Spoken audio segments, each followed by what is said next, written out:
ಇಂದ 25 ವರ್ಷಗಳ ಹಿಂದೆ ಬಾಗಲಕೋಟ್ ನಗರ ಮುಳುಗಡೆ ಆಯ್ತು. ಮುಳುಗಡೆ ಆದಾಗ ಅಲ್ಲಿ ಮುಳುಗಡೆ ಆದಂತರು ಫಸ್ಟ್ನೇ ಹಂತದೊಳಗ SC ST ಹಿಂದುಳಿದ ವರ್ಗ ಅಲ್ಪಸಂಖ್ಯಾತ ಜನ ಮುಳುಗಡೆ ಆಯ್ತು. ಎರಡನೇ ಹಂತದಾಗ ಅನುಕೂಲಸ್ಥರು ಭೂಮಿ ಇದ್ದವರು ಆಸ್ತಿ ಇದ್ದವರು ಅಂತಸ್ತವ್ರು ಮುಳುಗಡೆ ಆಯ್ತು.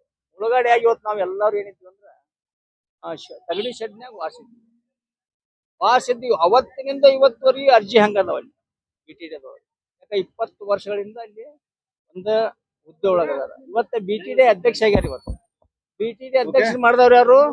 ಗುಳದಗುಡಿ ಶೆಟ್ಟಿ ಏನಂತಾರ, ಬಳಬ ಶೆಟ್ಟಿ ಆತನು ಫೋನ್ ಮಾಡಿದ್ದ, ಇಲ್ಲ ನಿಮ್ದು ಅದು ಕೊಡ್ತೀನಿ. ಮೇಟಿ ಮಗಳು ಏನಂತ ಅಂದ್ರ ಮೇಟಿ ಅವ ಹೊಳಬ ಶೆಟ್ಟಿಗೆ ಧಿಕ್ಕಾರ ಹೇಳ್ತಾಳ ವಾಟ್ಸಾಪ್ ಫೇಸ್ಬುಕ್ ಒಳಗೆ. ಆದ್ರೆ ಇವ್ರು ಎಲ್ಲಿ ವಿರೋಧಿಗಳದಾರ ಒಂದದಾರ. ಇವತ್ತು ಆಡಳಿತ ಮಾತ್ರ ಅವ್ರನ್ನ ನಡೆಸ್ತಾರ. ಇವತ್ತು ಪ್ರಕಾಶ್ ತಪ್ಶೆಟ್ಟಿ ಅವರು ಅವನ ಇತಿಹಾಸ ಸಾಕಷ್ಟು ಐತಿ. ಇವತ್ತು ಅವನೊಬ್ಬ ತುಡುಗ ಹಳ್ಳವ. ಯಾಕಂದ್ರೆ ಹಿಂದ ರೈತರು ಕಳಪೆ ಬೀಜವನ್ನ ಕೊಟ್ರಂತ ಅವ್ನ ಅಂಗಡಿ ಮುತ್ತಿ ಹಾಕಿದ್ರು, ಅವ್ನ ಮನೆ ಮುತ್ತಿಗೆ ಹಾಕಿದ್ರು. ಮುಂದ ಯಾವ್ದಪ್ಪ ಅಂದ್ರ ರೂಪ್ಲ್ಯಾಂಡ್ ಸಫಾಯಿ ಕರ್ಮಚಾರಿಗಳಿಗೆ ಅಂದ್ರೆ ಭೂಮಿ ಖರೀದಿ ಮಾಡಿದ ರೂಪ್ಲ್ಯಾಂಡ್. ಅವಾಗ 30 ವರ್ಷಗಳ ಹಿಂದೆ ಅವಾಗ ಸಫಾಯಿ ಕರ್ಮಚಾರಿ ಅಸಿಸ್ಟೆಂಟ್ ಕಮಿಷನರ್ ಆಫೀಸ್ ಮುಂದೆ 30 ದಿವಸ ಹೋರಾಟ ಮಾಡಿದ್ರು. ಅದನ್ನೇನೈತಿ ಕಾಟಾಚಾರಕ್ಕೆ ಅದನ್ನ ಮುಚ್ಚಿ ಹಾಕಿ ಆ ಜನಕ್ಕ 45ರಾಗ ಆಶ್ರಯ ಮನೆ. ಇವತ್ ನೋಡ್ರಿ, ಮೊನ್ನೆ ಒಬ್ಬ ಬಸಪ್ಪ ರೈತನವ 15 ವರ್ಷದಿಂದ ಅವನ ಹೋರಾಟ. ಅವಾಗ ಬೆಂಬಲ ಕೊಡೋದ್ ಬಿಟ್ಟು ಆ ನೌಕರಸ್ಥರು ಏನಿವತ್ತು ಅವ್ರ ಮನಿ ಕಟ್ಟಿಸ್ಕೊಂಡಾರ. ಮುಳುಗಡೆ ಸಂತ್ರಸ್ತರಲ್ಲ ಅವರು, ಮುಳುಗಡೆ ಸಂತ್ರಸ್ತರಲ್ಲ. 3 ಅಂತಸ್ತ ತಮ್ಮ ಹೆಂಡ್ರಸಲ್ಲಿ ಮನಿ ಮಾಡ್ಯಾರ. ಮತ್ತ ಅವ್ರ ಹೆಂಡ್ರ ತಂಗಿಗಳ ಹೆಸರ್ಲೇನು ಮನಿ ಕಟ್ಸ್ಯಾರ. ಅದಕ್ಕ ಇವತ್ತು ಎಲ್ಲಾ ಇಷ್ಟ ಭ್ರಷ್ಟಾಚಾರಗಳದಾವ. ಭ್ರಷ್ಟಾಚಾರ ಇದ್ರು ಅವ್ರ ಮ್ಯಾಗ ಕ್ರಮ ಜರುಗಿಸಿಲ್ಲ. ಮುಂದ ಇವತ್ ನೋಡ್ರಿ, ಒಬ್ರು ಪ್ಲಾಟ್ ಕೊಟ್ಟು ಕಾರ್ನರ್ ಪ್ಲಾಟ್ ಕೊಡಬಾರ್ದು. ಇವತ್ತು ಕಾರ್ನರ್ ಪ್ಲಾಟ್ ಕೊಡಬಾರ್ದು. ಕಾರ್ನರ್ ಪ್ಲಾಟ್ ಮುಂದ ಆ ರೀತಿ ನೈಪುಲ್ಯನ ಅಂತ ವ್ಯಕ್ತಿಗೆ ಕಾರ್ನರ್ ಪ್ಲಾಟ್ ಮಾಡ್ಯಾರ.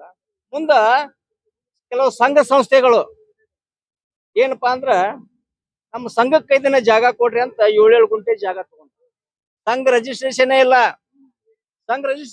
ಅಲ್ಲಿ. ಪಾಕಿಸ್ತಾನ ಮತ್ತ ಮುಂದ ಇಷ್ಟೆಲ್ಲಾ ತಗೊಂಡ್ರು.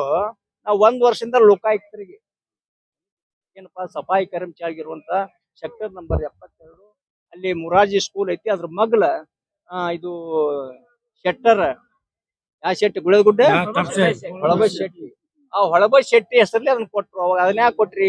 ಅಲ್ಲಿರುವಂತ SC ST ಮಕ್ಳು ಅದಾರ, ಅವ್ರು ಶಾಲಿ ಕಲಿಬೇಕು, ಅದು ಕೊಡ್ಬೇಡ್ರಿ ಅಂದ್ರ ಇವತ್ತು ಅದನ್ನ ಉದ್ದೇಶಪೂರ್ವಕವಾಗಿ ಕೊಟ್ರು. ಅವ್ರು ಕೊಟ್ಟ ರಾತ್ರಿ ಒಬ್ಬನ ಕಳ್ಸ್ಯಾರ, ಇಲ್ರಿ ನಮ್ ಸಾಲಿದ ಏನು ಮಾತಾಡಬೇಡ್ರಿ ಅಂತ. ನೋಡ್ರಿ ಅಂತ ವಿಚಾರ. ನಮ್ ಸಾಲಿದ ಮತ್ ನಮ್ ಕೆಲ್ಸದ ಅದನ್ನ ಮಾತಾಡ್ಬೇಕು, ಆದ್ರ ಅವ್ನ ಸಾಲಿದ ಕೇಳಬಾರ್ದು. ಅದಕ್ಕೆ ಅದನ್ನ ಏನಪ್ಪಾ ಅಂದ್ರ ಸಂಡೇ ದಿವ್ಸ ಅದನ್ನ ಬೀಗ ಮುದ್ರೆ ಹಾಕಿ ಬಂದ್ ಮಾಡ್ತೀವಿ. ಅದು ಏನಪ್ಪಾ ಅಂದ್ರ ಪ್ರಾಥಮಿಕ ಶಾಲೆ ಮತ್ತು ಪ್ರೈಮರಿ ಸ್ಕೂಲು ಸ್ಟಾರ್ಟ್ ಮಾಡ್ಬೇಕಂತ DDPI ಮತ್ತು BO ಮನವಿ ಕೊಡ್ತೀವಿ. ಮಾಡಿ ಅದು ಆಗ್ಲಿಲ್ಲ ಅಂದ್ರೂ ಇವ್ರ ಮ್ಯಾಗ ದೌರ್ಜನ್ಯ ಕಾಯ್ದೆ SC ದೌರ್ಜನ್ಯ ಕಾಯ್ದೆಯಲ್ಲಿ ಪ್ರಕಾರ ಮಾಡ್ತೀವಿ ನಾಳೆ. ಆಮೇಲೆ